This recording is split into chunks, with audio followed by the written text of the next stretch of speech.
Buenas tardes.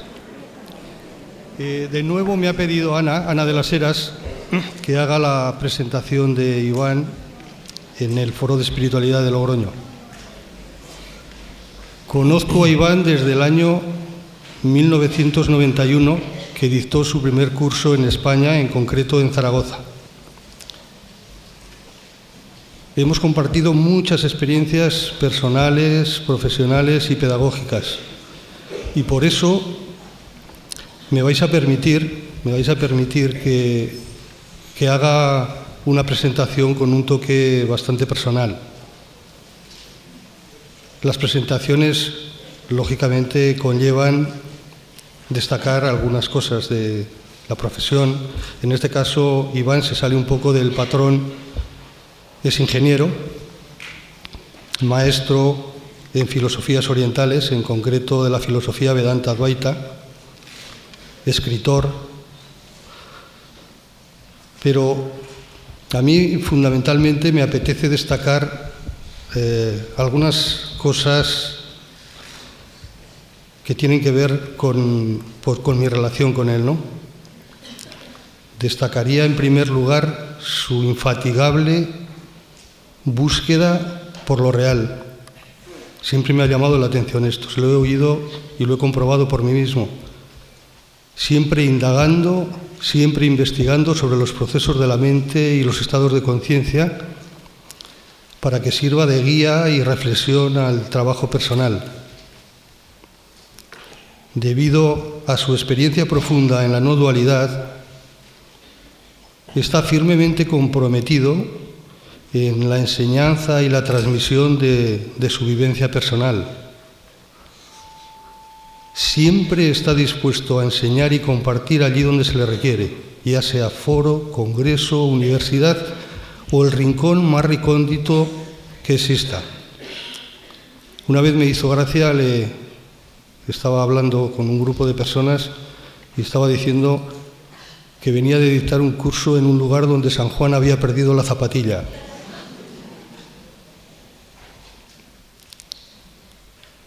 Me gustaría resaltar especialmente su magisterio.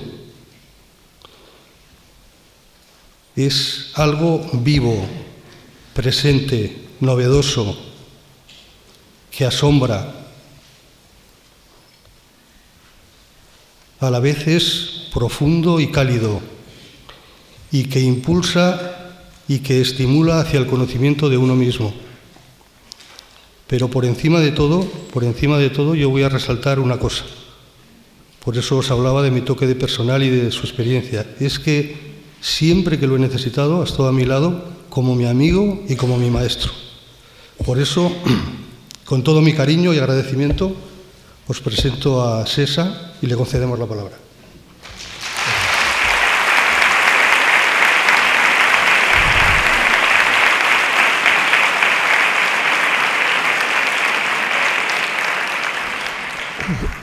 Muchas gracias.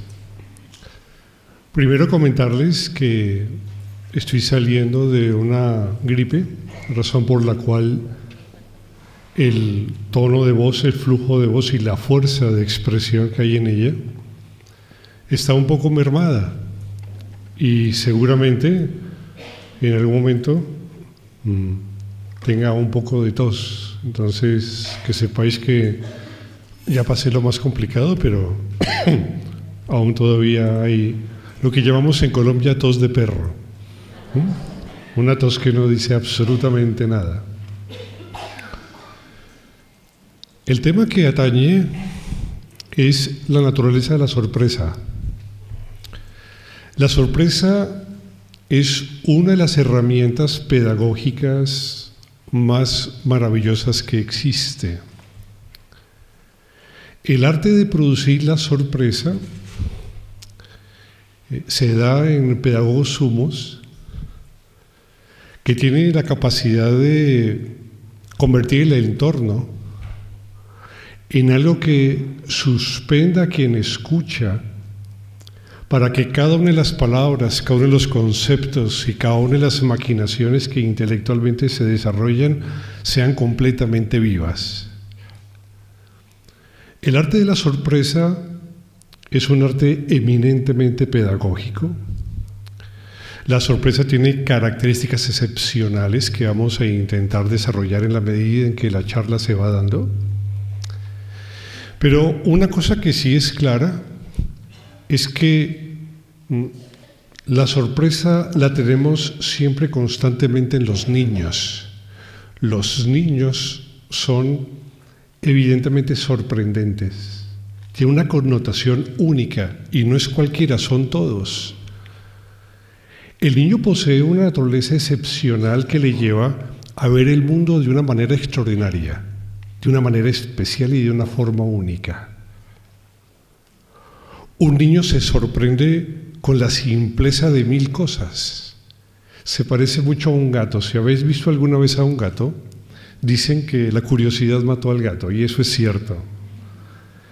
El gato posee una connotación, un don, de descubrir, de buscar, de jugar, que es espontáneo y natural en su naturaleza. El niño posee excepcionalmente esa condición, el don de la sorpresa. De tal manera que cuando los padres le hablan,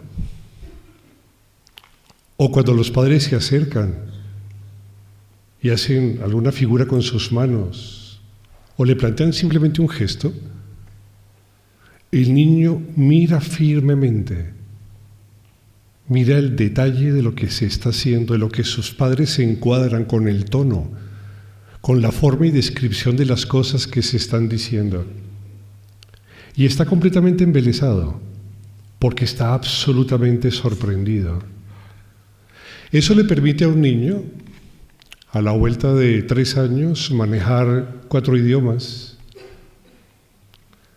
Le permite estructurar un lenguaje que le permita comunicarse, es decir, madurar el sistema nervioso al punto de lo que un ser humano es capaz de empezar a manejar para poder realizar todo tipo de comunicación y aprender a través de él. Los niños poseen una capacidad excepcional que con el tiempo van perdiendo. No hay nada más delicioso que ver a un niño bajo el aroma de la sorpresa que posee cuando pregunta, cuando comenta, cuando camina, cuando esgrime aquellas de las inquietudes que en su ser se están dando, y lo hace con esa naturalidad absolutamente maravillosa. Como dicen, ¿no? Es como para comérselos. La verdad que sí.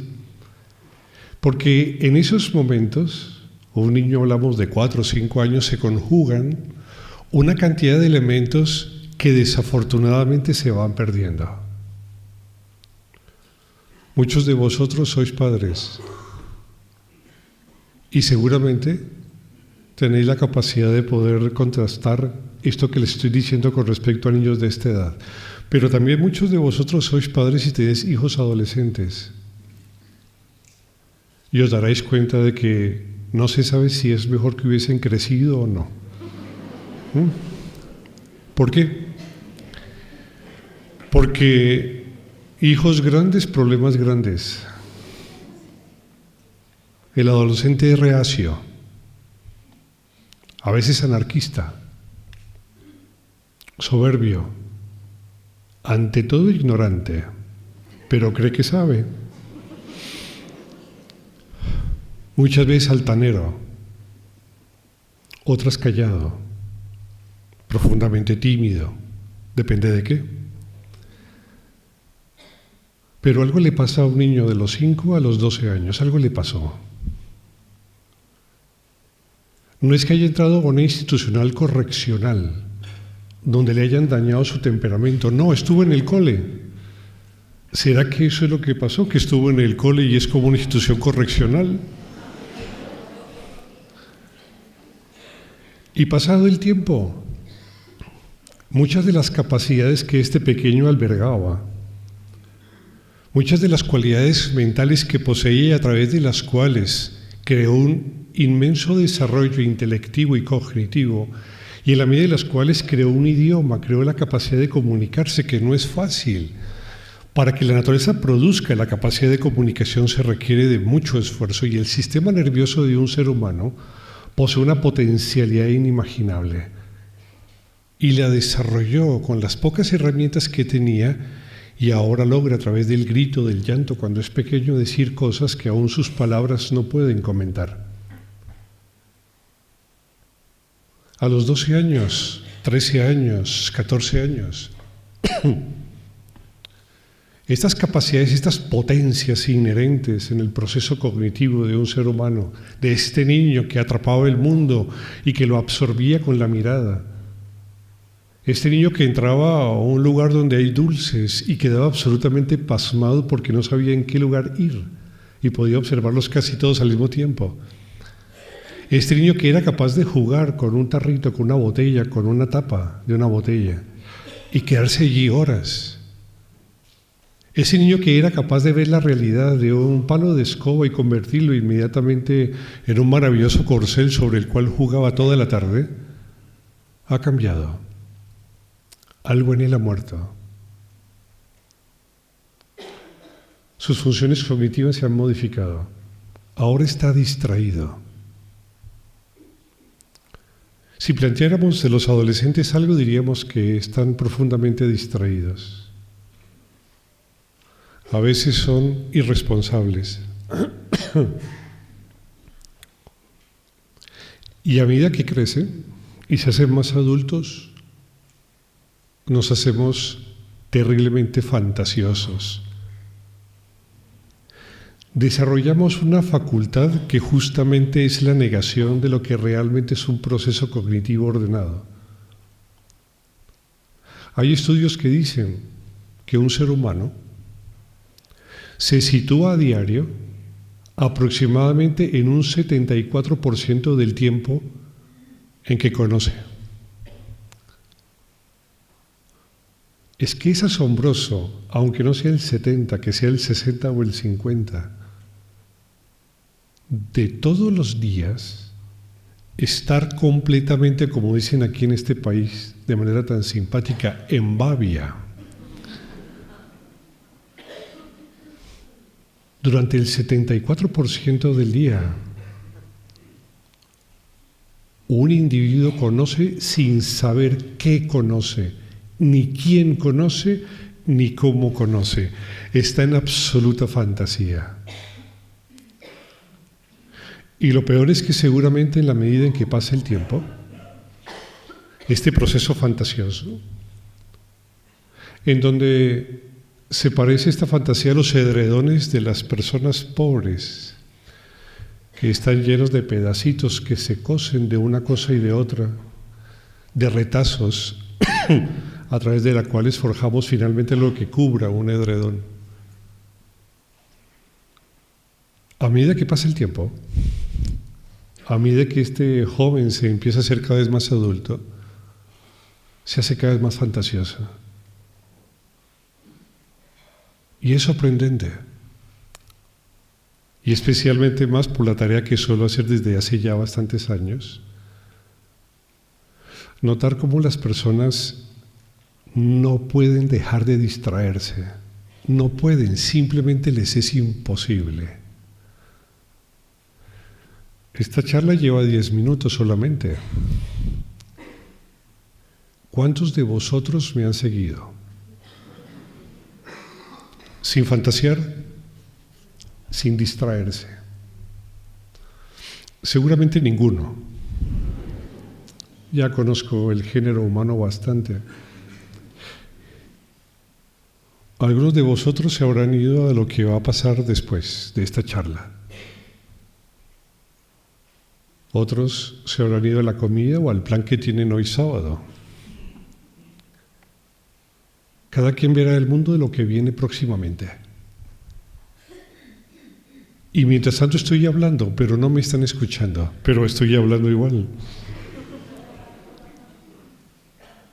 Pero si a un niño se acerca a la madre y este niño tiene 1 año o 2, se acerca y lo acaricia y le dice 2 o 3 palabras, el niño le mira fijamente los ojos, el niño ve fijamente la modulación de su voz, percibe y detecta claramente lo que está pasando y está en un proceso de aprendizaje continuo.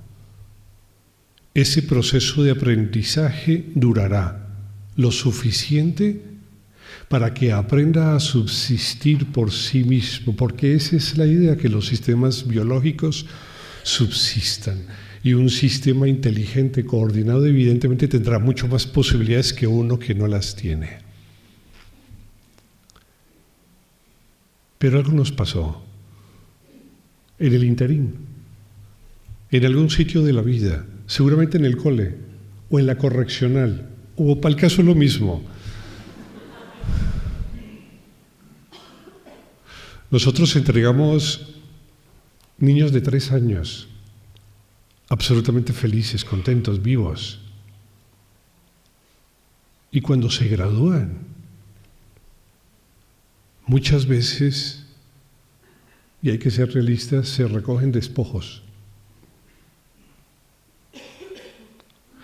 Y es ahí cuando nos preguntamos qué hice mal. Todo lo hizo mal, todo. ¿Qué dejé de hacer? Todo lo dejó de hacer. Lo que sí es cierto es que algo pasó en el camino. Y a ciencia cierta no supimos qué era. Esa capacidad de sorprendernos, que nos llevó a conocer rápidamente, que nos llevó a enterarnos de la vida, que nos llevó a formular las primeras preguntas y las primeras inquietudes de lo que somos, murieron. A veces tengo la oportunidad de dialogar con mi hija. Mi hija tiene 18 años, va para 19. O tiene 19 o va para 20, una de las dos. Y le pregunto, ¿de qué hablas con tus amigas? Y me dice, pues de lo de siempre, ¿no? Están en crisis, están todas en crisis. Y le digo, pero mira que tus amigas no es que tengan problemas de hambre, no, ninguna. Pues tampoco tienen problemas para comprar la ropa que deseen, porque no tienen ese inconveniente. Estas chicas no tienen esa problemática, tienen otra, pero esa no.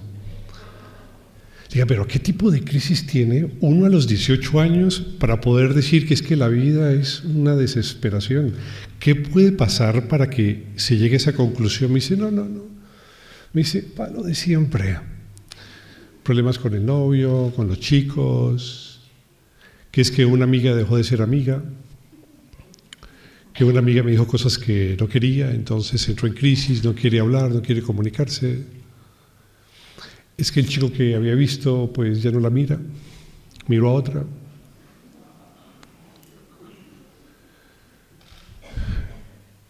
¿Y tú qué haces? Le digo a mi hija, ¿les ayudas? Sí, lo que puedo, porque tampoco hay mucho que hacer, me dice, ¿cómo las acompaño?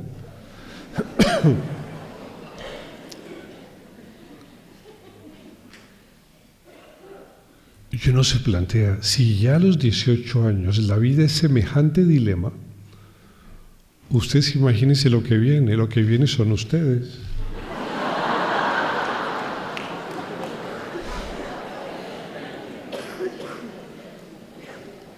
Cuando empecé hace ya muchos años a enseñar meditación y viajar por el mundo compartiendo mi experiencia con la mayor cantidad de personas que pudiese escucharme y sacarle provecho a lo que de alguna manera había podido vivir y podía comunicar, empecé a darme cuenta del género humano, de cómo funcionaba, lo extrañamente raro que es. Las primeras incursiones nos llevaban a cerrar los ojos, como se hace más o menos acá, y hacíamos incursiones de 2 o 3 horas seguidas en silencio total. En el camino algunos caían, a otros el dolor los aquejaba, y les daba fiebre y el sistema neurovegetativo empezaba en crisis y sudaban y se ponían azules y poco verdes. Pero había una cosa que todos tenían en común, que su mente se iba a la fantasía y que su mente se distraía con una facilidad inusual, que era absolutamente sencillo, que intentaran medianamente observar su mundo interior y sin saber cómo el canal cambió, Es decir, eso es como estar en Canal Plus y estar viendo La Sexta y de pronto pasó a la primera y no se enteró nadie y toda la familia está viendo televisión. Y de pronto alguien dice, oye, ¿no estamos viendo La Sexta? Ay, sí. Pero ese recorderis puede llegar a durar 10 minutos, 15 minutos. Algunos jocosamente me decían, uy, esta práctica se me hizo corta. Se me hizo corta porque dormí todo el tiempo. Otros me decían, esta práctica se hizo corta porque me metí en un pensamiento y no salí en las horas, no salí. Entonces cuando usted dijo, regresemos, pues no había excesivo cansancio, me había ido todo el tiempo, o sea que tampoco fue complicado.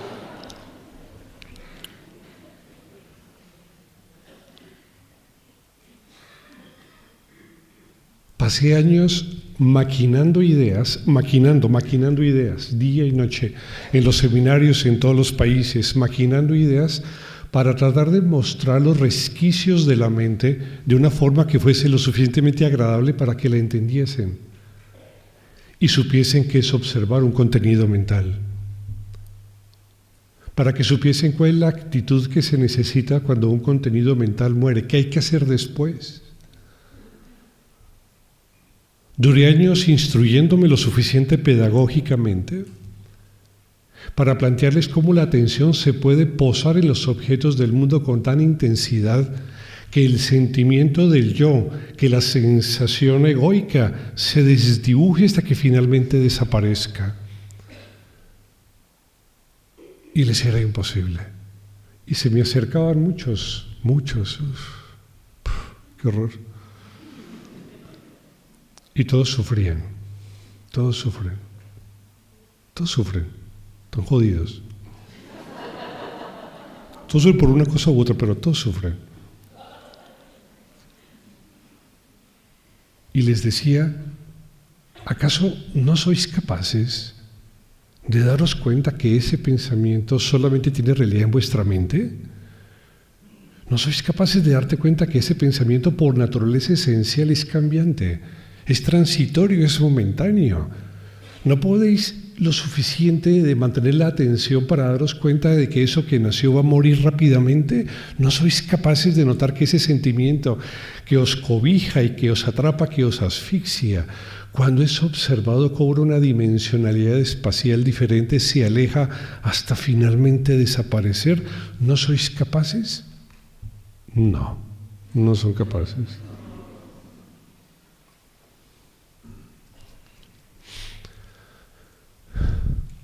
Y durante años y años es como hablar de meditación a sordos. ¿Por qué? Porque en el camino, en ese interín, entre esa actividad profundamente atenta, llena de asombro, y la peculiar forma de expresión de la vida años después, pasó algo que no fuimos testigos, que la educación no detectó, que los modelos educativos saltan, que permiten presumir que estamos perdiendo algo que es valioso del ser humano. Y sabemos que es valioso porque es que al final lo que se pierde, lo que produce es un tipo de dolor que pareciera que nada más puede solventarlo. Y en vez de eso aprendemos a creer que es importante vivir del ahorro, que es importante vivir el futuro. Nos aseguramos las hipotecas, seguro de vida, seguro de coche. Ahorramos, pagamos el IRPF, pagamos impuestos para el futuro. Nos venden la historia de la importancia del futuro y todos nos la creemos. Todos nos la creemos. Todos no las creemos, porque pensamos que nunca moriremos y que en algún momento necesitaremos justamente ello, y eso es falso. Ese es el prototipo básico de nuestra ignorancia cultural. En el camino, aproximadamente a los 7, 8 años, empezó a aparecer un duendecillo en nuestra cabeza un duendecillo, sí, un pequeño enano, un ñomito. Le llamamos ego. Sin saber cómo, antes de esa edad, antes de los 7 años, éramos simplemente los hijos de papá. Básicamente como las mascotas de los papás. Hasta esa edad somos como mascotas. Sí, eso es la verdad. A las mascotas, cuando no funcionan dulcemente, se las trata duramente. A los niños, cuando no funcionan dulcemente, se los trata duramente. Ustedes no saben un niño cuán frágil es, cuán libre está de capas, situación que lo hace absoluta, total y completamente vulnerable. Muchas veces los hijos no son nuestros hijos, no son nuestras mascotas. Y a los 7 años, el duendecillo empieza a aparecer, sin saber cómo, por ejemplo, de pronto vamos en el coche, en el autobús del cole, y en el autobús del cole de pronto notamos que hay un accidente y vemos sangre en el piso, ¿no? Y ese choque psicológico crea una condición que abre las puertas a mí. O a veces una chica os mira y antes os habían mirado muchas, pero justo esto crea algo adentro que no sé qué es y me abre las puertas a mí. Y a veces crecemos y nos hacemos individuales en horas. Y empezamos a notar que los recuerdos ahora son nuestros. Empezamos a notar que los sentimientos ahora son nuestros. E inclusive empezamos a notar ahora que el dolor físico y que el sufrimiento psicológico también es nuestro. Ahora nos damos cuenta de que nosotros existimos. Ahora nos damos cuenta que somos una unidad no solamente biológica, sino psicológica. Ahora claramente establecemos un patrón y un filtro en toda percepción. Ahora nos notamos a nosotros mismos, nos reconocemos a nosotros mismos. Ha aparecido el duende. Ahora el duende toma el control. Ese es un momento, evidentemente, que no solemos recordar casi. Está oscurecido en nuestro propio proceso histórico. De un momento éramos los hijos de papá y ahora soy Luis, Pedro, María. Ahora reconozco mi historia y la importancia y el dolor que produce tenerla. La egoístia no nace cuando nacemos, es una variable del proceso cognitivo, es una variable de la función cognitiva, la egoístia, y empieza a establecer patrones a cierta medida cuando el sistema nervioso procura esa opción. Antes no. Antes el sistema nervioso reacciona por instintividad, por voluntariedad o por profunda mimesis. Ahora no, a cierta edad, el individuo puede acoger a su peculiar enano. Y ahí empieza el lío. Nosotros no estamos educados para situar a nuestros hijos en la propia condición personalística que tienen que empezar a desarrollar. Empiezan a ser personas porque empiezan a desarrollar la cualidad personalística. Desarrollar la cualidad personalística implica que, por ejemplo, lo que conocen, ellos son propietarios de eso. Empiezas a tener la capacidad de lo mío. Les es fácil empezar a desarrollar y a hablar y a derivar todos los verbos, todas las declinaciones les hacen en primera persona. Empiezan a hablar de mí, de soy. Empiezan a darse cuenta de su unidad biológica y psicológica en todos los diversos aspectos que empiezan a tener. Y eso empieza rápidamente a madurar. Este proceso de maduración muchas veces se da en horas, en minutos, otras veces en días y en semanas, pero es un proceso muy rápido. Nuestros niños se hacen personas y no nos enteramos, seguimos viéndolos como niños. Porque el adulto tiene una especie de transgiversación en su mente, cree que los niños son como ellos pero pequeños.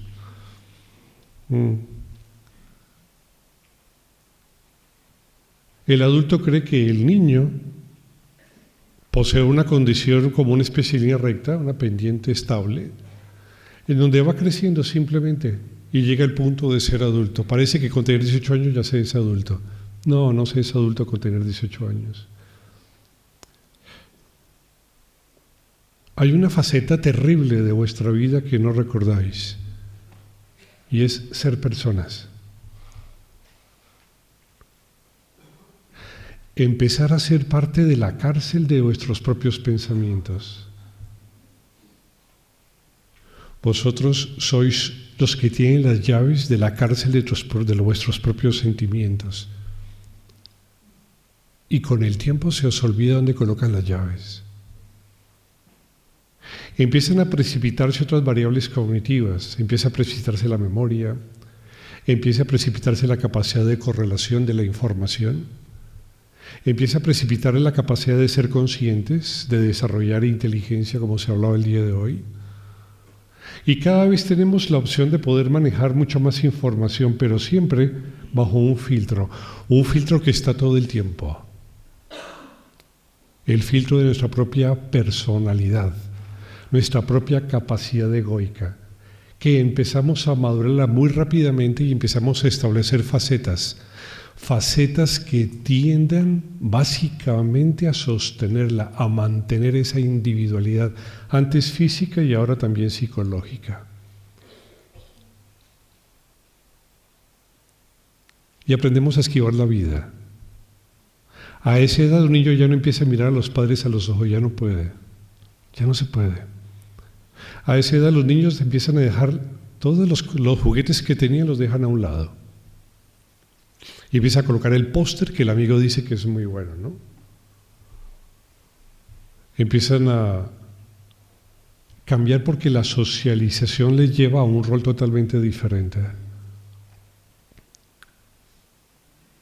¿Han visto que un niño ya a los 7, 8 años, cuando se le habla, empieza a agachar la cabeza? Sus ojos ya a veces se sitúan en el piso.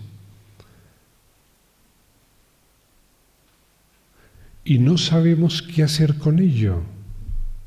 No estamos instruidos para manejar una personalización porque ni siquiera somos capaces de manejar la nuestra. ¿Qué le podemos pedir a un niño para que sea estable y sea maduro, que posea la propia madurez de un padre y de una madre que no sabe ni dónde está parado? Un padre que vive el 74% en la propia historia, creando lazos absolutamente fantasiosos y derivando constantemente al desorden mental.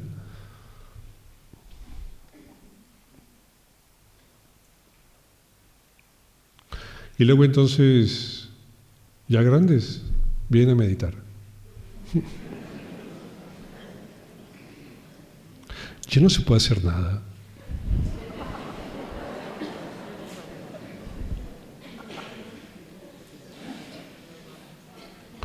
En algunas ocasiones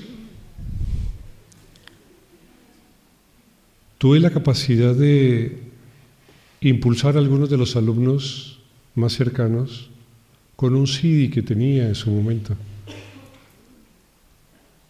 A las personas que alcanzaban cierto estado interior me era propio, tenía un CD, tenía una habilidad de poder lanzarlos a los estados profundos de no dualidad, porque la no dualidad tiene muchos estados de realidad. Y a todos aquellos que lancé, a todos aquellos que empujé, todos antes de soltarse, como hablan aquí de soltarse, todos gritaban ¡ah! Y abrían los ojos. Decían, es que todo se disolvía, es que todo desaparecía, es que dejaba de existir. Pues cabrón, claro, esa es la idea.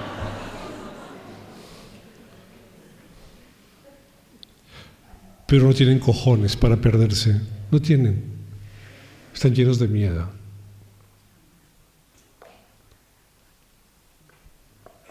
Todos leen la vida del Buda. Todos leen la vida de Sankaracharya, la vida de los grandes maestros. Todos quieren ser como ellos, excepto cuando les toca y se acojonan.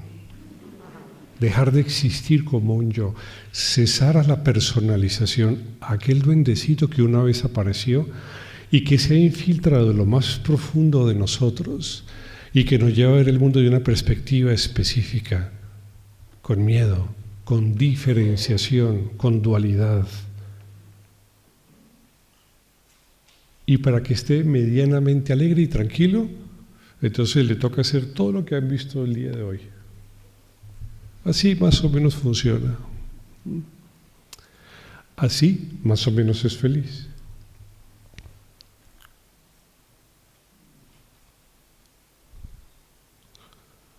El problema, jóvenes, no está en ser hombre o mujer, o ser filósofo o ingeniero, o padre o madre. El problema no está allende esas circunstancias, esas categorías.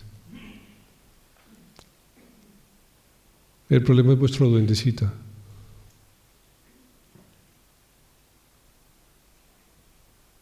Desde los 12 años me empeñé en buscar algo diferente. Desde que tengo recuerdos me empeñé en buscar algo diferente.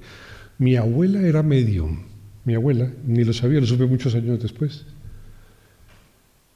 Pero era medium y a la vez era muy pobre.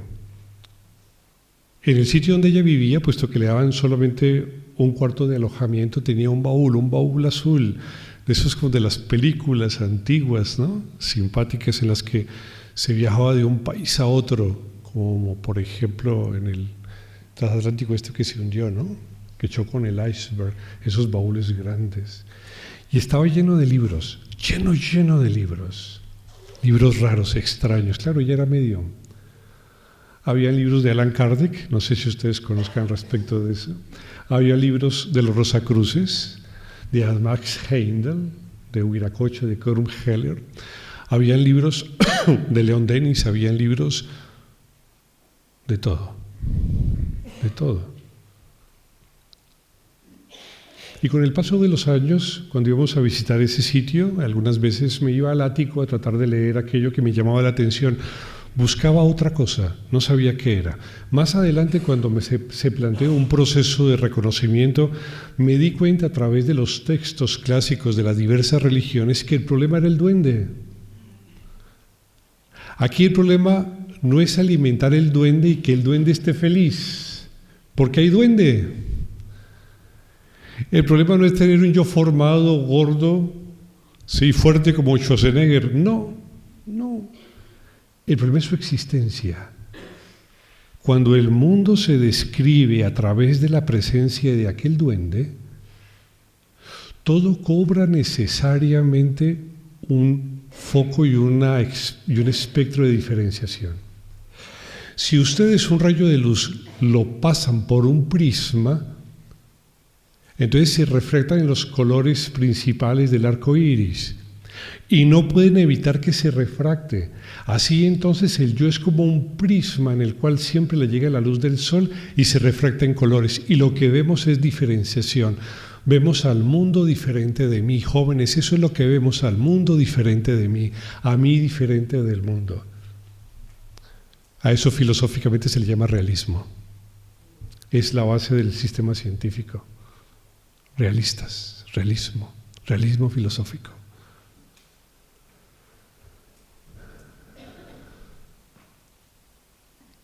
El problema es el duende. Y las consecuencias cognitivas que ese duende produce. Si ustedes en invierno van caminando descalzos en un sitio frío y aparte se humedecen, las consecuencias son una gripa, como la que tiene el cuerpo ahora. Las consecuencias de tener un duende, las consecuencias de tener personalidad, de personalizar la cognición,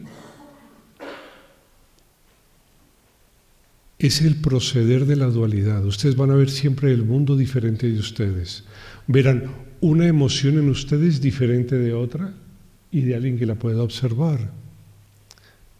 Verán que el mundo posee una multiplicidad de variables y de categorías, unas diferentes de otras.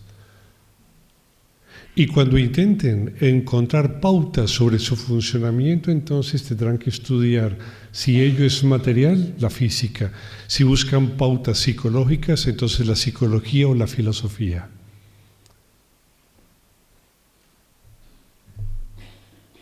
Y nunca saldrán de ahí, nunca.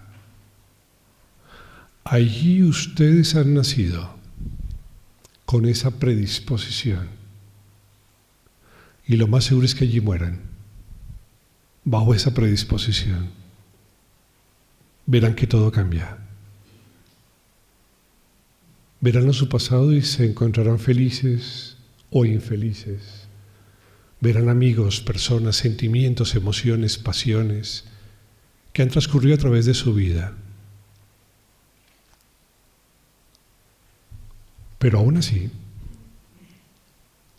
el 74% de todos los días estarán distraídos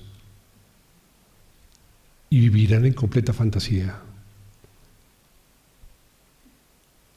Y cuando les digo, sentémonos a practicar, su atención irá al culo, a la espalda, luego saltará a los ojos, verán el brillo, recordarán que ya casi es hora de irse a comer y que tienen buen plan. De ahí entonces no se acordarán si dejaron prendida la plancha o no. Es decir, empezarán a pensar en las cosas más absurdas y estúpidas, de todas, las más intrascendentes. Pero no podrán estar quietos, no saben lo que es estar quietos, no saben lo que es estar atentos. La atención se ha convertido en un proceso tan oscilatorio que creen que ella cambia. La atención se ha convertido en un proceso tan fugaz, tan momentáneo, que ustedes creen que se modifica toda hora, que a veces tienen más atención o que tienen menos atención.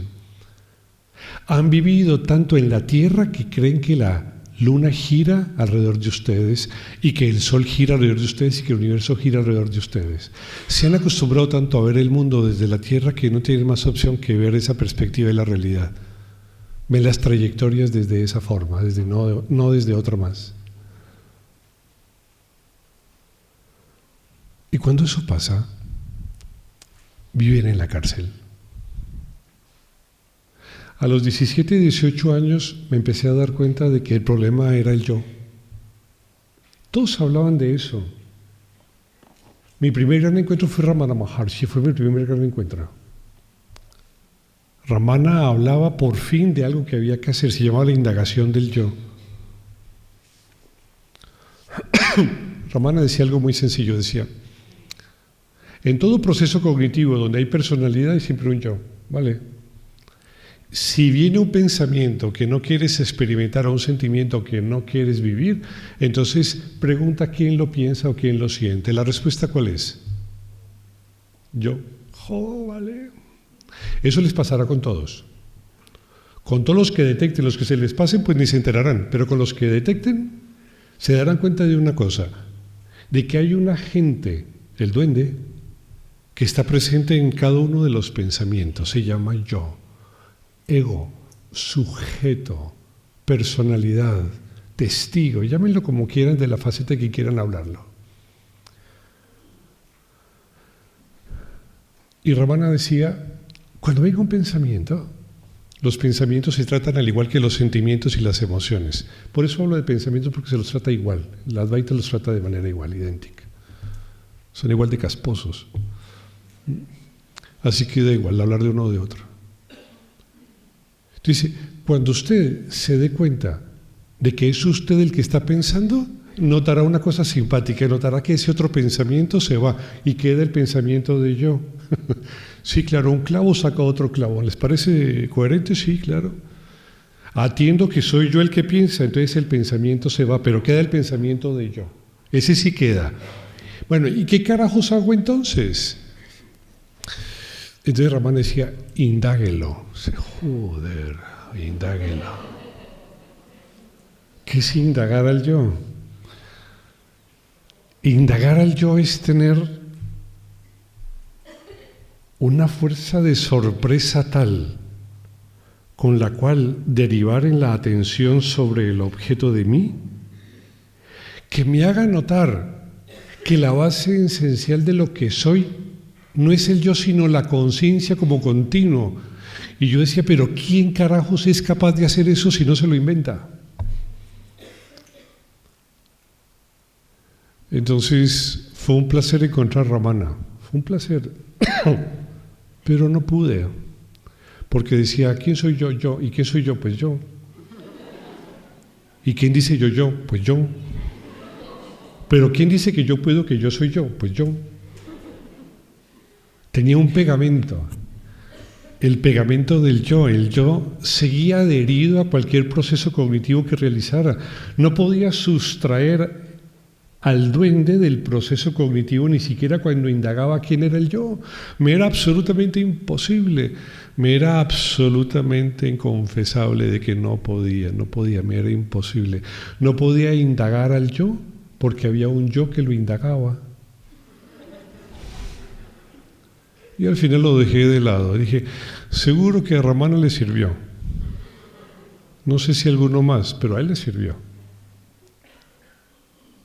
Y empecé a darme cuenta, por las historias, por los conceptos, por las lecturas, de leer a filósofos de aquellas corrientes, de adiestrarme en otras corrientes de pensamiento, de irme al sufí, irme al islam, de pasar de allí, por ejemplo, al taoísmo, filosofía absolutamente exquisita, llena de intuición maravillosa. Pasar a la franca ocasión del budismo y notar la maravillosa exquisitez de lo que es la compasión, karuna, la compasión amorosa. De leer la historia del Buda, de los grandes santos, de los místicos. Pasar a San Francisco de Asís. Leí tantas veces la vida de Francisco, leí tantas veces la vida de Teresa de Jesús. Tanta era la intensidad de buscar un camino, una manera de encontrar cómo operar en ese espacio donde la mente se dispersa, donde se distrae para poder lograr algo. No había nada que me sorprendiese para que pudiese procesar ese instante. Pero sabía algo. Sabía que, aunque no me acordé de mí, ni me acuerdo de mí cuando fui niño, ahora que me acuerdo de mí, no me gusta demasiado lo que recuerdo de ello. Porque algo pasó y no pude evitarlo. Nadie se dio cuenta que ocurrió, ni yo mismo. Nadie pudo advertirme los problemas que iban a venir en el proceso de la cognición. Nadie me advirtió que el mundo se iba a convertir en trozos, en pedazos y en fracciones, y que yo sería una más dentro de todas las fracciones de lo que estaba percibiendo. Nadie me dijo que eso iba a pasar, porque todos vivían ahí, entonces presumían que eso era lo normal.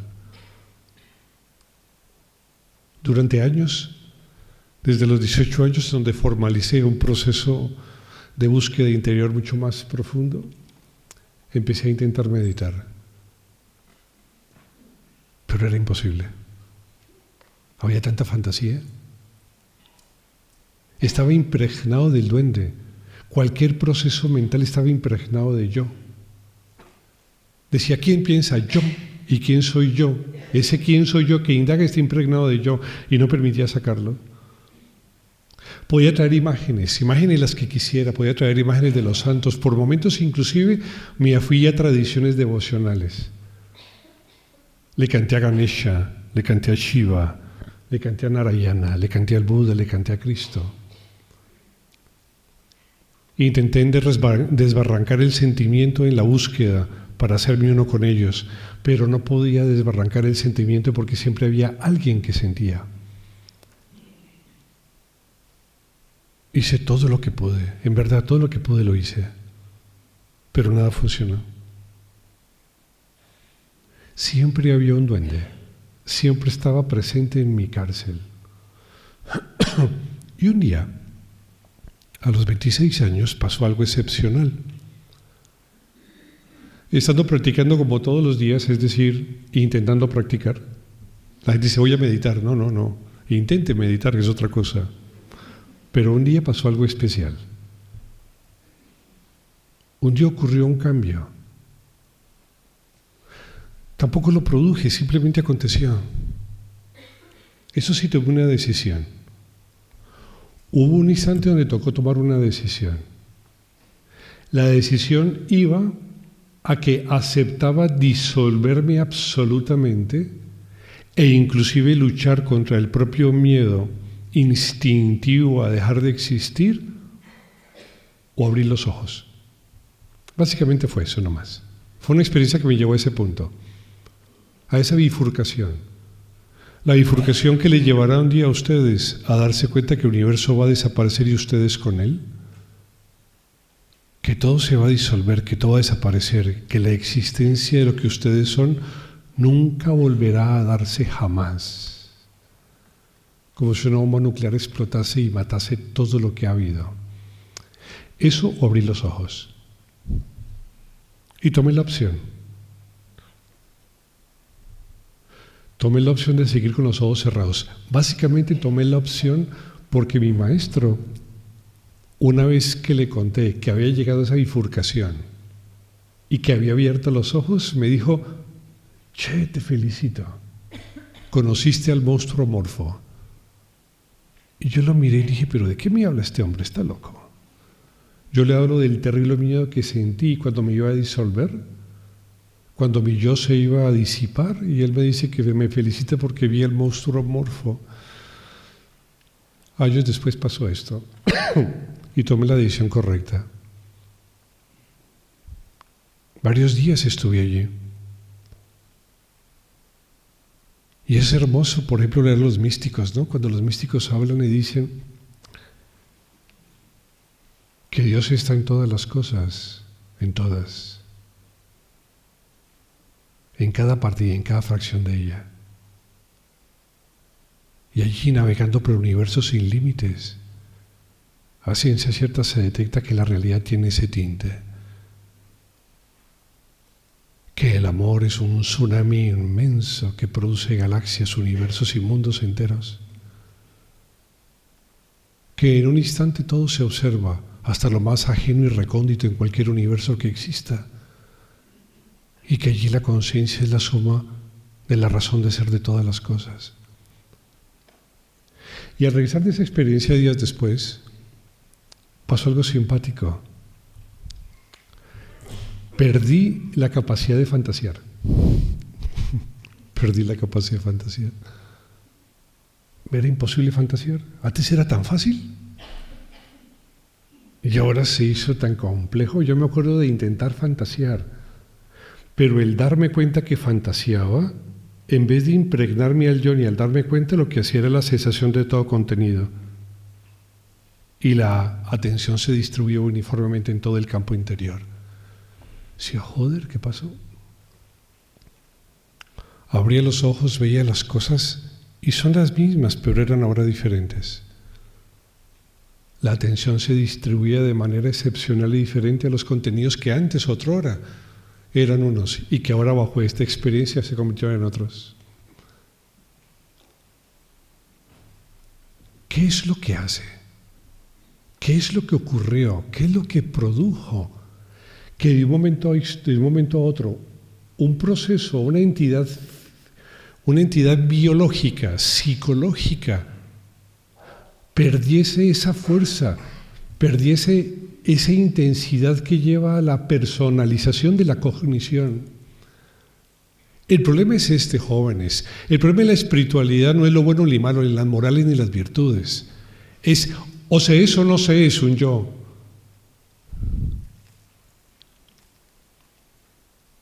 El elemento fundamental y finito de esto estriba en algo muy sencillo. O se es sin ser o se es creyendo que se es algo.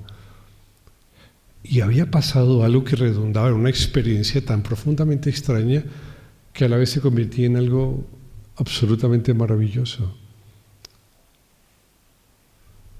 ¿Cómo ir por el mundo? Me acuerdo en aquellas épocas, estaba saliendo de la universidad.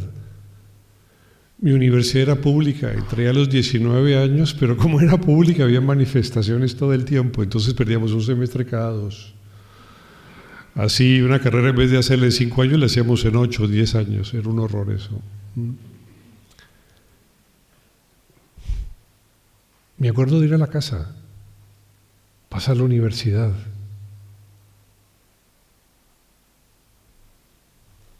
Y siempre había silencio, siempre silencio.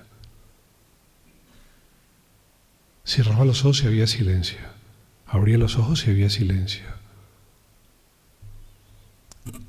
Una vez a Nisargadatta le preguntaron qué es la mente. Y él dijo algo muy simpático. Dijo, es eso que suena en usted aquí adentro.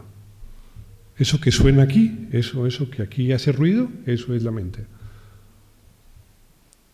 Podía observar una pared, podía observar un cielo azul, podía observar un hueso, un cráneo, podía observar un sentimiento, una emoción, y estaba todo tan absolutamente vacío, era tan absolutamente exquisito.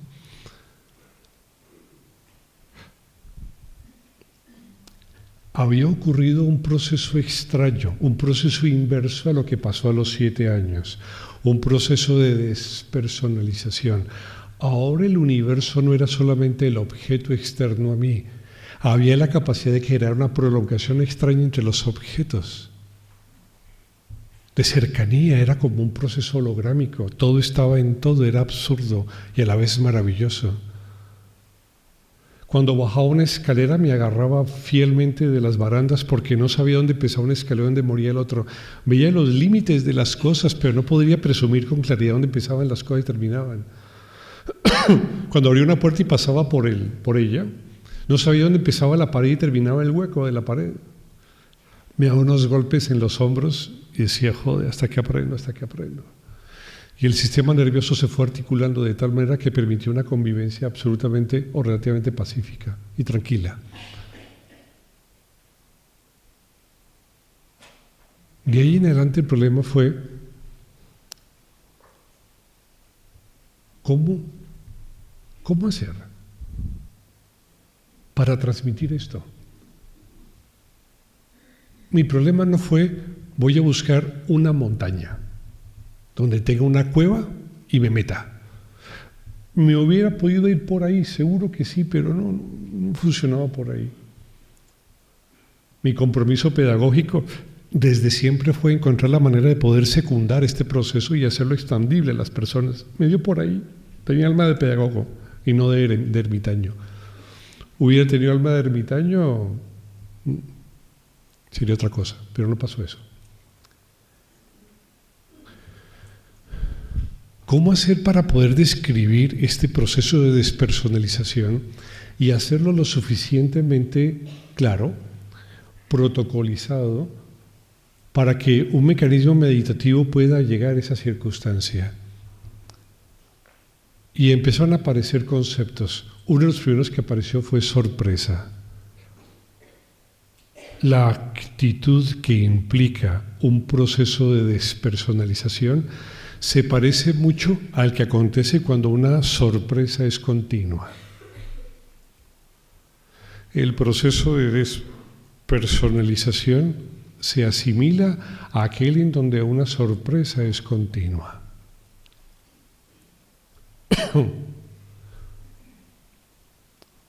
La sorpresa posee algo maravilloso. Nos sitúa en un ambiente psicológico, un ambiente físico, que sí tiene que ver con el presente, y si queda un poco de tiempo les hablo un poco de eso. Pero tiene que ver con un proceso cognitivo muy interesante, es un proceso momentáneo de despersonalización. Ese proceso de despersonalización todos ustedes lo conocen. Le llaman en la jerga psicológica de estar concentrados. Todos ustedes alguna vez han estado concentrados, todos. En un libro, en un deporte, han estado concentrados en 1000 actitudes, en 1000 sucesos y situaciones, inclusive en la vida laboral. Cuando cocinan, cuando lavan, cuando planchan, cuando hablan, cuando se comunican, cuando sienten, cuando conocen, cuando se apasionan, en esos instantes han podido estar absolutamente, gracias a la intensidad del momento, completamente vivos, sorprendidos y despersonalizados. No sé si a ustedes les haya pasado la experiencia de estar en un cine contemplando una bella película, una película interesante, y que de pronto en cualquier momento de la película, cuando no se torne lo suficientemente interesante, darse cuenta que están sentados en la silla. ¿Les ha pasado alguna vez? Es como un ir y un regresar. ¿Les ha pasado alguna vez de que viendo una película interesante se dan cuenta que ustedes existen y están en la silla con compañía, en cine? Y que sin darse cuenta de la misma manera empiezan a ver la película y otra vez se ven abstraídos por ella. Y ese rasgo de abstracción del suceso de la acción lo lleva a despersonalizarse. Ustedes inclusive pueden querer ver la película, pero si la acción se hace correctamente, si cualquier acción se hace correctamente, la acción consume la intención que produce hacerla. Les repito, si ustedes hacen una acción correctamente, esa acción consume la intención de realizarla. Una acción hecha correctamente consume al sujeto, lo desvanece, lo deshace, lo despersonaliza. Así entonces, cuando leen un libro, por ejemplo, son capaces de anotar una tras otra las hojas, ir pasando una tras otra, y no notan ni siquiera las manos que cruzan. No notan los párrafos, ni siquiera las letras. Es un fluir.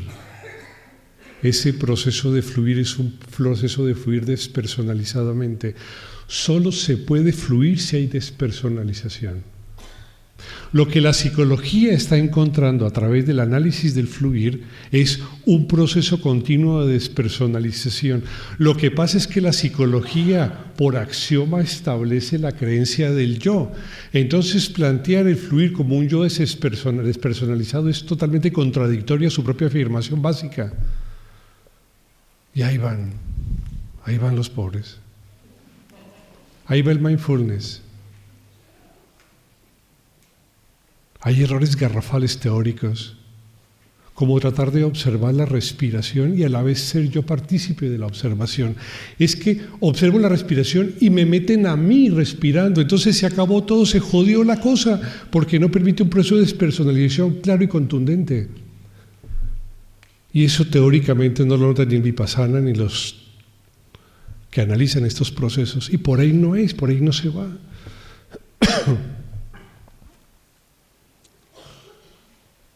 Hay una cosa que la sorpresa produce, una cosa maravillosa y única, contundente, maravillosa, que produce otro evento. Hay un evento parecido a la sorpresa que se llama el juego. El juego.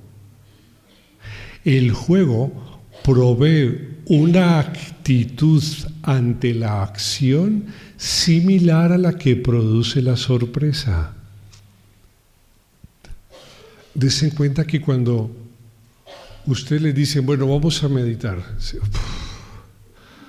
Bueno, juguemos a algo. Eso, cambia la cara, ¿no? Porque uno de los elementos que ingresan en el proceso del juego es la despersonalización, puesto que todo acto volitivo cesa. La expresión más clara, la expresión más contundente, el sinónimo más seguro de la yoidad, de la personalización y del yo es la voluntad. La voluntad es la expresión más plausible, más clara y más definida de un individuo. Por eso, si ustedes desalojan la voluntad, cosa que hace la sorpresa y cosa que hace el juego, entonces cuando se enfrentan a la acción, lo que existe es una liberación especial, maravillosa, contundente.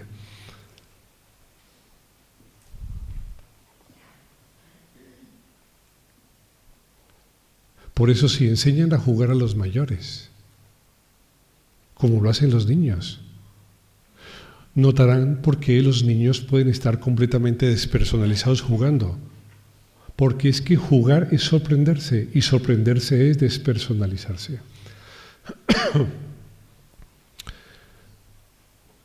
Despersonalizarse es uno de los más extraños y profundos problemas que hay a nivel teórico en la ciencia actualmente.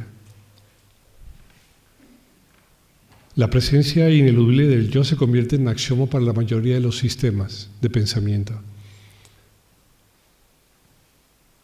Lo que nunca se plantea, o lo que no es fácil plantear, son paradigmas cognitivos, paradigmas a través de los cuales exista otra relación en la que el yo no sea dual, sino tenga otras connotaciones, que la presencia cognitiva y el flujo del saber tenga otra posibilidad. Siempre vivimos bajo la creencia y la tenencia de paradigmas cognitivos diferenciables, duales, razón por la cual, no solemos necesitar de otro elemento, pero cuando estudiamos ciertos procesos nos chocamos con paradojas irreconciliables. El yo es una paradoja irreconciliable. Es una paradoja irreconciliable decir, quiero dejar de ser. No es una paradoja irreconciliable. Quiero dejar de ser. Es una paradoja irreconciliable. Quiero meditar. Porque quiero implica necesariamente que el verbo se está declinando en primera persona. ¿Saben qué le pasa a una muñeca de arena, como Pinocho, que tiene alma y se la lanza al mar? Se deshace. La pregunta es, ¿ahora es arena o ahora es mar?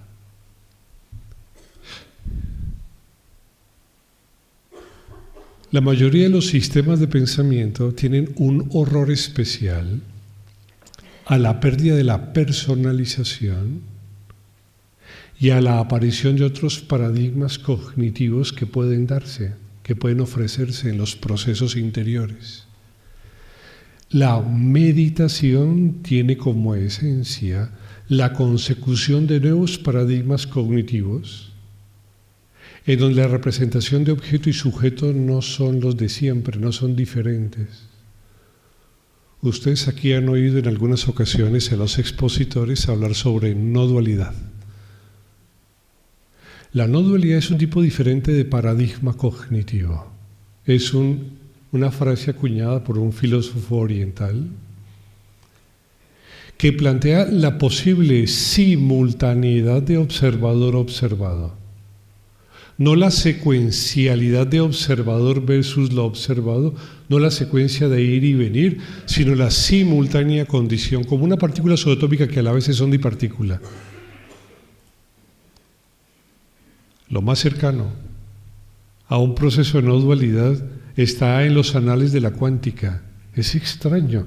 La cuántica genera un paradigma de ideas tan absolutamente exquisito que pareciera que solo puede ser contrastado con las plumas de los más insignes e inteligentes filósofos orientales.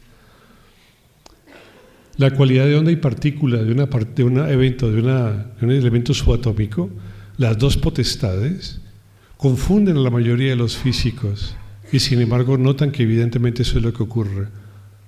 Así existe dentro del proceso de la realidad una condición que nos permite desde esta perspectiva mirar el mundo bajo una simultaneidad, y entre otras a eso se le llama no dualidad.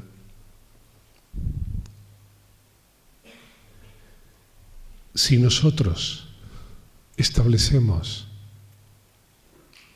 una práctica que enarbole el asombro y lo mantenga, si logramos que el asombro, que el juego cognitivo asociado al presente se sostenga, lo que haremos es movilizar la cognición y permitirle que ingrese en un nuevo paradigma de realidad. Los objetos seguirán existiendo, jóvenes. Ustedes seguirán existiendo. Pero la relación entre una y otra ha muerto. Ahora ustedes son como gases.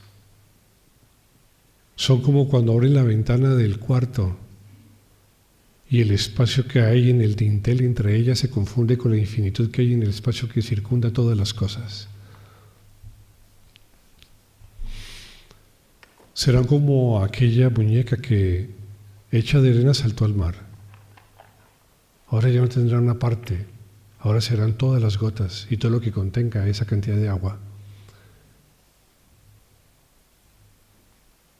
La sorpresa permite esa condición.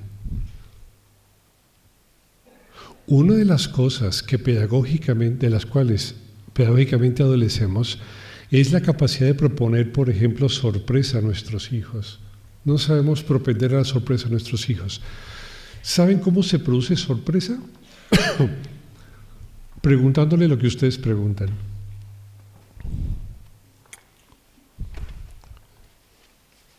Por ejemplo, un niño les pregunta, Ma, ¿qué vas a hacer?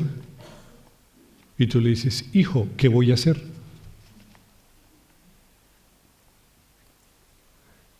Eso sitúa a un niño en un punto en donde reconoce, primero, que la pregunta está mal hecha, pero lo sitúa en un punto donde reconoce que la pregunta está mal hecha. Si ustedes enseñan a vuestros hijos a preguntar correctamente, les enseñarán a pensar correctamente. Si a vuestros hijos les enseñan a preguntar correctamente, bastará que pregunten correctamente para que noten la esencialidad de la respuesta que brota en la potencialidad de la pregunta bien hecha. Nuestros grandes problemas son preguntas mal hechas. Nuestros grandes conflictos son preguntas mal hechas. Porque no tenemos la capacidad de un proceso mayéutico que sea lo suficientemente coherente para que podamos pensar bien. Ya que podamos pensar, en vez de pensar chorradas y andar fantaseando, pues entonces pensemos correctamente. Usemos y trituremos la realidad dual con el proceso de una cognición coherente. Para eso sirve pensar. Podemos convertir muchas cosas en juego. Desde hace más o menos casi un año, a través de un curso online, estamos estudiando con un grupo de jóvenes la naturaleza de la mente y encontrando algunas pautas y protocolos que, dependiendo de la edad y las variables de la función cognitiva, se puedan establecer para generar pautas coherentes y correctas que permitan educar. Erróneamente, educar se confunde con implantar. Eso no es educar. Educar es simplemente el arte de reconocer las habilidades propias y permitir que ellas, las propias habilidades, los dones, los talentos, fluyan. Todos nosotros no nos esforzamos por la acción hecha a través de nuestro propio talento, porque esa habilidad ofrece una reacción natural. Entonces no tenemos que esforzarnos ni crear procesos volitivos.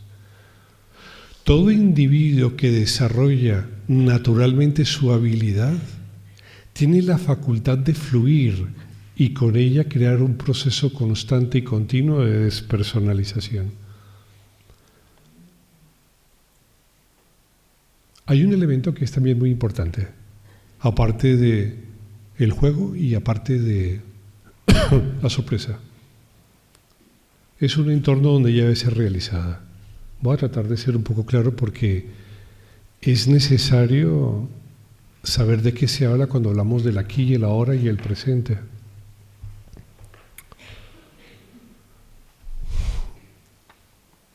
Desde hace algunos años se hizo famoso el estar presentes. Desde hace unos años. Eckhart Tolle ayudó mucho a eso, con su libro El poder de la hora. y su siguiente libro, El nuevo poder de la hora, y el siguiente, El renuevo poder de la hora. Pero hay una cosa que es interesante, es convertir una actividad en un trasfondo en donde la acción al realizarse cobra una sintomatología diferente. El gran error que tenemos en Occidente es presumir que el presente se enmarca en una plataforma temporal. El presente no se enmarca en una plataforma personal, no el presente que estamos analizando. El presente termodinámico de la física, sí. El presente termodinámico es el de los relojes, este. Este sí tiene un presente y es tiempo. Este va de ayer a mañana, pasando por este instante rápidamente. Le solemos llamar tiempo termodinámico porque va en dirección de la entropía, en dirección del desorden. ¿Se dan cuenta? Mis colegas hablan de filosofía cuando dan ejemplos. A mí se me ocurren, son de otro tipo. ¿Sí? El tiempo, cuando hablamos de presente, no es esa plataforma termodinámica, no tenemos que ver con eso. No es el presente termodinámicamente, es las 17:43. Sí, ese es el tiempo presencial termodinámico. Pero cuando hablamos del aquí y el ahora no estamos refiriéndonos exclusivamente a esta connotación. No es a eso. No es a eso, jóvenes. Hay otro tipo de tiempo, hay varios tipos de tiempo. Está el cosmológico, el físico, el de las ecuaciones matemáticas. Está el tiempo que lleva, por ejemplo, a una expresión psicológica. Al ver que los eventos mentales tienen una cierta secuencia, tiempo psicológico. Para diferenciarlo del presente común le llamaremos presente cognitivo. Presente cognitivo. No es solamente presente en tiempo, tiene la capacidad de enraizarse con un proceso cognitivo. Es decir, el presente no es solamente tiempo, sino implica también un tipo de cognición. Este presente tiene que ver entonces con otras cosas, aparte del tiempo. Por ejemplo, si ustedes van conduciendo por la autopista y van a 120 kilómetros, bueno, que casi nadie va a 120, pero si van a 120 kilómetros, lo que merece ser atendido es la carretera. ¿Estamos todos de acuerdo? Sí, porque de no ser así, pues queda poco. Si ahora que el conferencista soy yo, ahora si otro quiere acompañarme aquí, yo le cedo el asiento, no hay ningún problema, pero ahora soy yo. ¿Sí? Si el conferencista ahora está aquí, lo que merece ser atendido es al conferencista. Claro, no vamos a 120 kilómetros, por lo cual ustedes se pueden ir fácilmente y distraerse y fantasear. Si ustedes les rasca la espalda en aquel lugar en donde el dedo no llega, ¿sí?, la atención se volca a ese punto, pero no se va a otro, no, se va solo a ese. Hasta que se consuma el acto de ser rascado, cosa deliciosa. ¿Ustedes alguna vez han nadado bajo el agua en la piscina y un poco haber equivocado el cálculo y notar que tienen que ir a la superficie y que les cuesta llegar? Mientras van de subida a tomar aire, piensan en muchas cosas. Hablo de chorradas, hablo de la paella o de la plancha, si está prendido o apagada. ¿Cierto que no? No les ocurre eso, evidentemente no. ¿Saben qué es lo que hay solamente? ¿Sabe qué es lo que merece ser atendido? Lo único que merece ser atendido es la superficie para abrir la boca y tomar aire. No más, no existe nada más. Si ustedes ahí le dicen, oiga, un momento, ¿le gustaría tomar un seguro de vida? No. No sirve, no se atiende, no vale, no merece ser atendido. El presente cognitivo no solamente implica la intersección del tiempo termodinámico con el tiempo psicológico, sino que lleva a la necesidad de si vale la pena ser atendido. Eso que se advierte, eso que conoce, merece la pena ser atendido. ¿Por qué? Porque desde esta perspectiva llega un instante donde el pasado merece ser atendido, o llega un instante donde el futuro merece ser atendido, y ese futuro y ese pasado se convierten en presente cognitivo. ¿Me siguen? Porque muchas veces pareciera que el presente es una especie de faja, sí, como las de las damas que se... Bueno, a mí me pusieron faja también con el accidente, ¿no?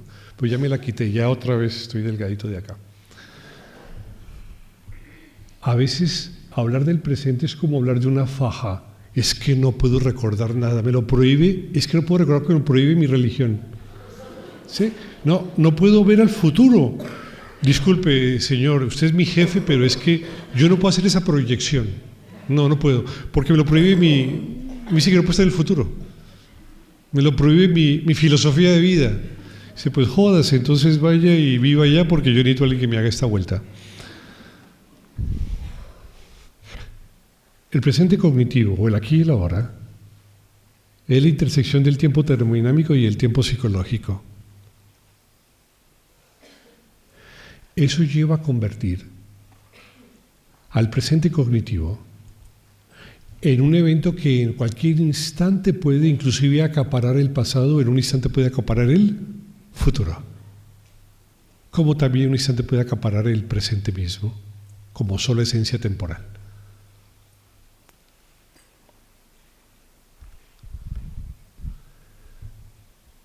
El presente, cuando ocurre el presente cognitivo, inmediatamente tiende a la despersonalización.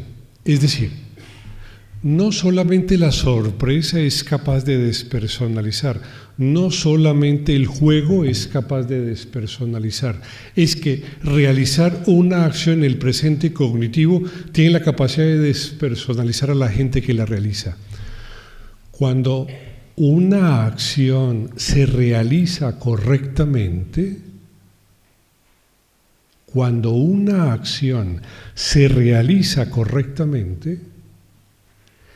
la acción consume la intencionalidad de querer realizarla. Entonces consume el plano volitivo de quien la realiza y consume el sujeto que está como plano volitivo. Por eso a nivel genérico se ha planteado que el presente cognitivo es la piedra filosofal de la meditación, sirve para todo. Porque cualquier acción realizada en el presente cognitivo tiene una función, que es la capacidad de despersonalización. Jóvenes, y si ustedes se despersonalizan, ¿qué carajos queda?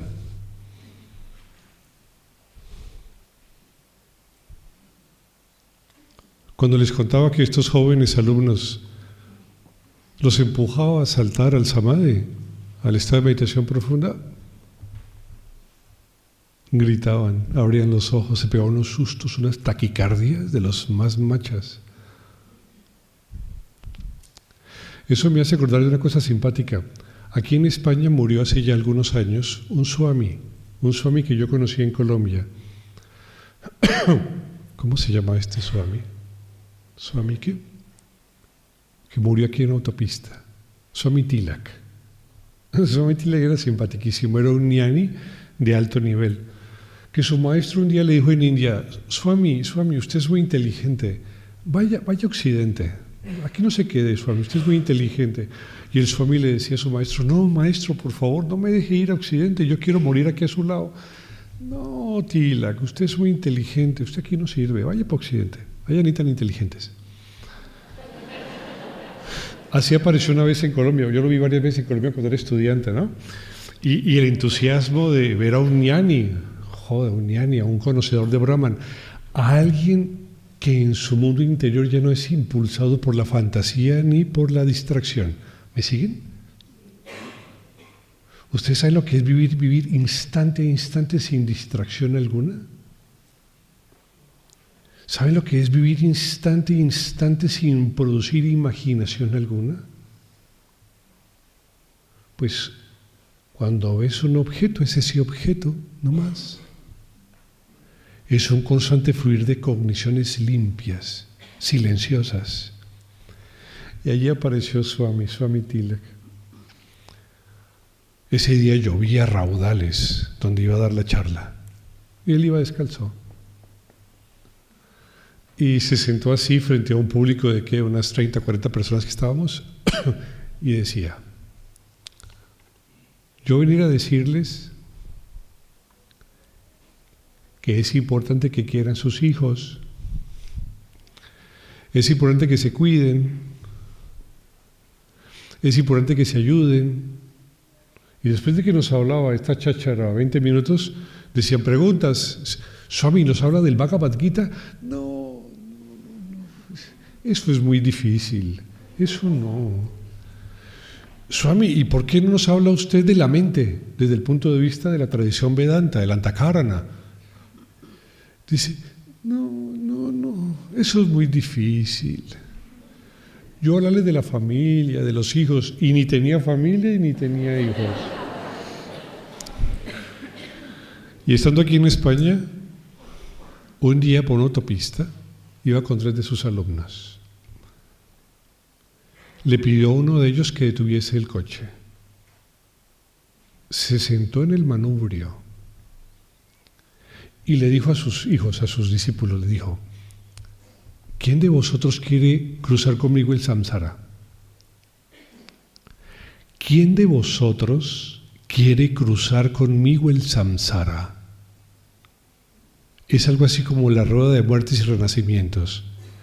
¿Quién confía lo suficiente para morir ahora y nunca jamás nacer y ser siempre conciencia plena? Entonces miró a uno y le dijo: Swami, no, todavía no. Miró a los 2 de atrás. No, Swami, no. Cagones.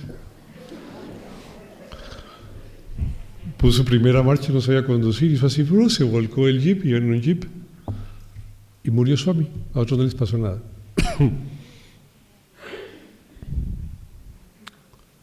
¿Qué hay tras la despersonalización? ¿Da tanto terror ir allí acaso? ¿Por qué vosotros la buscáis tanto y cuando llega el momento salís corriendo?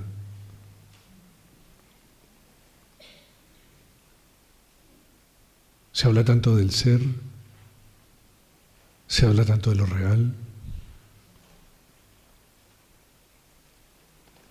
Y cuando se miráis vosotros a sí mismos en el espejo, jugáis a no miraros, pero igual hablas del ser, de lo real.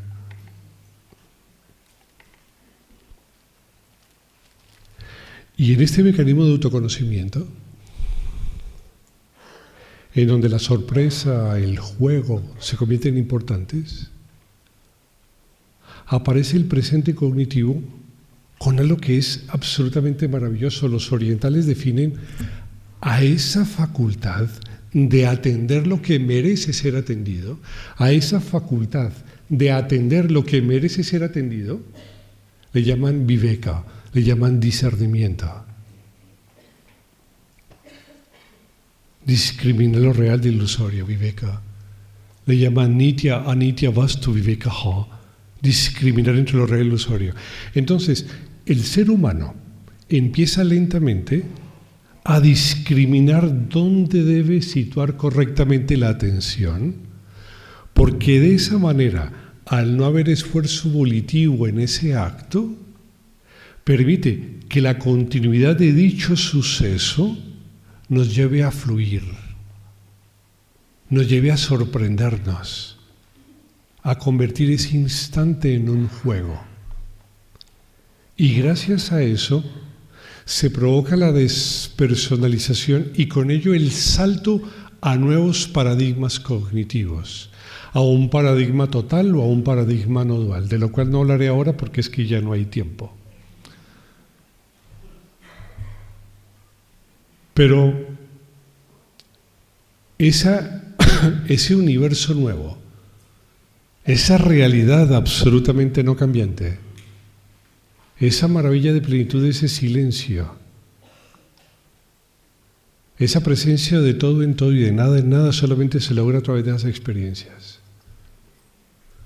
De nada sirve que sean buenos. Si hay alguien bueno, ahora es lo que le falta. Buda decía algo muy simpático. Dice, lucháis vosotros por tener algo y vivís toda la vida para conseguirlo. Y cuando finalmente lo tienes en la mano, ahora sufres porque puedes perderlo. Es que si lo que alcancemos mientras haya una personalización es muy complejo. Es todo inestable, es todo impermanente, todo cambia, todo migra, todo se transforma, todo es asquerosamente cambiante.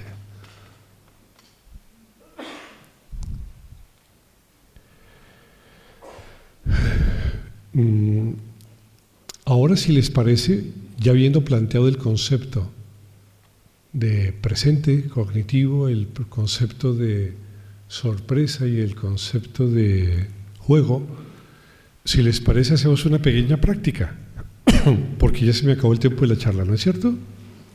¿Sí? Joder, hablé 1 hora y media, increíble, ¿no? Vale. Vamos a usar un juego, vamos a hacer un pequeño juego que intentará mostrar lo que planteamos desde el punto de vista esencial de lo que es la práctica meditativa. La práctica meditativa busca que la atención sea continua, que la atención sea continua sobre un evento que esté aconteciendo, es decir, que la atención sea continua en el presente cognitivo.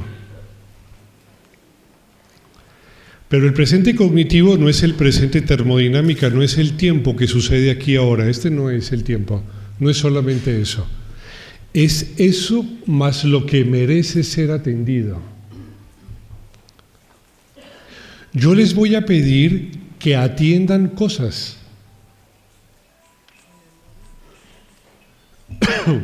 que su atención se dirija a lo que yo les pido. De esa manera lo que yo les solicito se convierte en el presente en el cual ustedes pueden percibir. ¿Estamos de acuerdo? Es muy sencillo. Si yo les pido que recuerden el número telefónico, podrán ir al pasado, los registros de la memoria, sacarlos y entonces pensarlos. O les puedo pedir, por ejemplo, mañana ¿qué van a hacer? A las 11:30 en punto. ¿Dónde estarán? Muchos dirán estaré aquí, otros dirán estaré en otro sitio.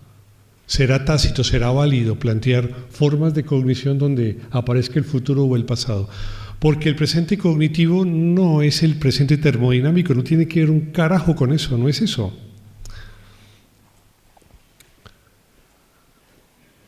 Lo que va a ocurrir, y por desviación, por deformación, por el duendecito que apareció a los 7 años, hay una tendencia tácita a que vuestra atención sea inestable, a que vuestra atención sea fugaz. Les será muy difícil estar en un lugar, porque por habitualidad, por inercia, hay una tendencia a saltar de ese sitio a otro. Eso es como un niño en una visita, un niño de 4 años en una visita. Le dicen, Pedrito, siéntate, él se sienta. Después de 1 minuto, Pedrito empieza a mover el pie. Y usted le dice, Pedrito, el pie no, quieto, estamos en visita. Vale. Pedrito a los 10 segundos mueve la cabeza, empieza a moverse. Porque no le pueden pedir a Pedrito que se esté quieto, porque es que esa no es su naturaleza. Ustedes a vuestra mente no le pueden decir que esté quieta, porque se ha educado en mandarín. Entonces reacciona a cualquier suceso con movimiento. por naturaleza está agitada. La pobre sufre Alzheimer natural. ¿Sí? La pobre tiene tiene tics nerviosos. La pobre no le da para más. Le da para ir de un objeto a otro y de ese a otro. Le da un nombre a un objeto y lo compara con la forma que tiene en la memoria. Le da para conformar la memoria una idea y darle un nombre. Le da para eso, la mente da para eso. ¿Sí? La mente puede dar para mucho más. Si se le educa, da para más, muchísimo más. Pero no da para mucho la pobre. Generalmente para recordar lo malo. No sé por qué, pero no se recuerda lo bueno, siempre lo malo. ¿Han visto cuando se separa una pareja? Cuando se separa una pareja nunca se van a decir, oye, qué bello lo que construimos aquel día, ¿te acuerdas? No. Ese cabrón. Es que usted me hizo, me dijo. Y usted me hizo, me dijo. Recordamos siempre lo malo. Bien. Desde esta prerrogativa les voy a pedir una cosa muy elemental. Vamos a estar 2 minutos en silencio. Van a cerrar los ojos y van a ver si algún pensamiento llega. No más, solo eso. Mire, no son las 3 horas que hacíamos con los jóvenes de pequeños, cuando empezábamos esto, no. 3 horas en posición de meditación ahí quietos, ¿no? Joder. Y lo peor es que hacemos un curso a los 6 meses y venían otra vez. Y yo les decía, pero qué masoquistas, es que qué afán tienen de sufrir. Aquí estoicos, espartanos. Si hay que morir, se muere con las botas puestas, me decían. Como decían, ¿no? Uno me decía, es que yo soy vasco y tengo que fojarme. Soy vasco.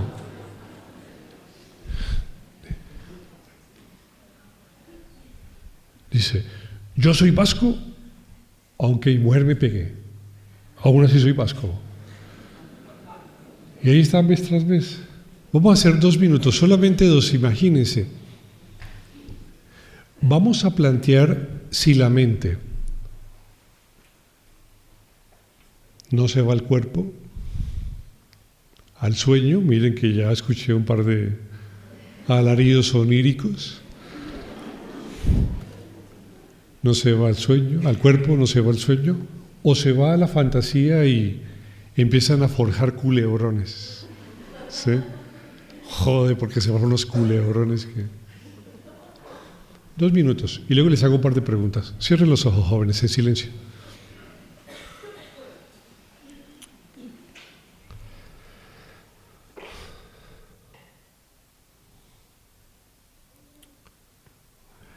Ya pueden abrir los ojos. Bien. Si yo les dijese que la atención no se fue ni al cuerpo ni a los pensamientos, ¿ustedes se lo creerían? ¿O alguna vez se les fue al cuerpo o a los pensamientos? ¿A la fantasía o a la imaginación? ¿Se fue alguna vez? Hombre, claro. Una vez en Zaragoza, haciendo esta práctica, por 45 minutos, éramos un grupo de 12 personas. Y cuando le pregunté uno a uno lo que había pasado, llegué a una chica, se llamaba Carmen, me acuerdo muy bien de Carmen. Tenía un sastre rojo Marlboro, pero brillante vivo, madura y allá bajita. Y le dije, Carmen, ¿cómo te fue a ti? Y me dice, Iván, ni un pensamiento.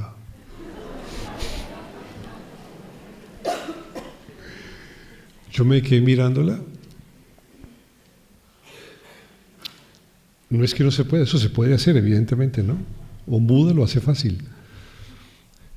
Pero al que logra hacer eso se le nota en los ojos. Eso se nota, el que hace eso, el que está 45 minutos sin que haya la más mínima agitación mental, se le nota. Es que se le nota como camina o como se rasca, pero se le nota. Y yo miraba a Carmen Y decía, pero esta no tiene esto, esta no tiene eso. Bien, un desarrollo nuevamente del proceso meditativo, otros 45 minutos. Segunda vez llegué donde Carmen. Carmen, ¿cómo te fue? Iván, ni un pensamiento. No. Todo vacío. Yo decía, vacío. Claro, yo me decía, esta debía ser discípula de Buda. ¿Para qué me necesita? ¿Para qué viene un curso de meditación conmigo si tiene la capacidad de estar 45 minutos sin la más mínima agitación mental? Pues es que su maestro tiene que ser el Buda. Yo qué hace aquí perdiendo el tiempo. Pero no tiene eso, es que no tenía eso, no se le notaba eso, que sí se nota, eso se ve en los ojos, eso se les ve, se huele. Tercera práctica, 45 minutos. Cierro los ojos y al rato los abro, entonces ya Carmen había visto el panorama, se bajó su sastre así, ¿no? Como hacen las damas, ¿viste? Así, la falda. Hizo así. Quedó absolutamente dormida pero profunda. Claro, cuando le dije regresemos, me quedé mirándola a ella, levantó la cabeza y me miró, se rió. Claro, no había habido pensamiento, estaba dormida, no recordaba absolutamente nada, había estado plácidamente dormida. Porque no creerán que dormir en la práctica es malo, no, es un placer prohibido, es una maravilla. El caso es que 2 minutos les muestra que la mente es un desmadre. ¿Estamos de acuerdo o no? Y uno se pregunta, ¿con eso qué les pasa? ¿Habrá un lugar que no se mueva adentro? ¿Me siguen? ¿Habrá un sitio que no se mueva? Porque eso es como la coctelera de los bares, ¿no? En donde se hacen, ¿cómo se llama? Mezclas de vinos y mezclas de cosas, cócteles. Es como una coctelera, esos. Y son 2, imagínense 1 hora. ¿Habrá un sitio que sea quieto? ¿Habrá un lugar que hay que hacer? ¿A quién hay que matar? Para encontrar un sitio donde uno diga, ay, este no se mueve, y ya se van.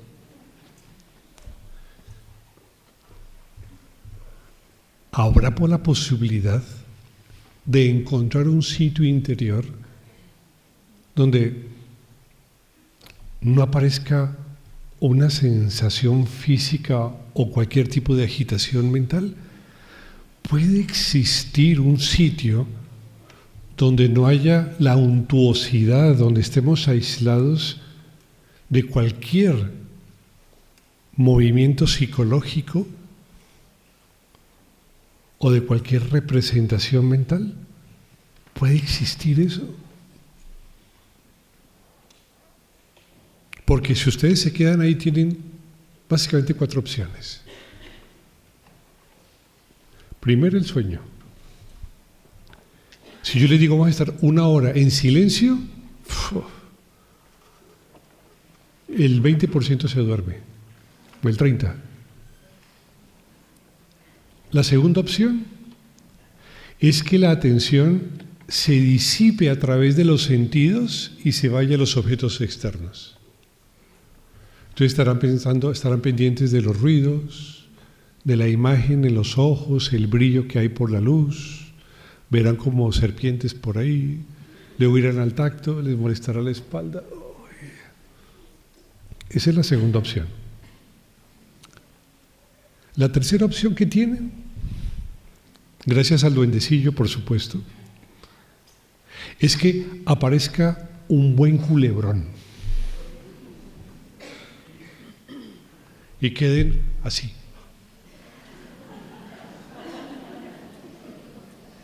En un culebrón con Brad Pitt, con Angelina, el que ustedes quieran. Y ahí están un buen rato, hasta que lleguen los comerciales y otra vez vienen, ¿no?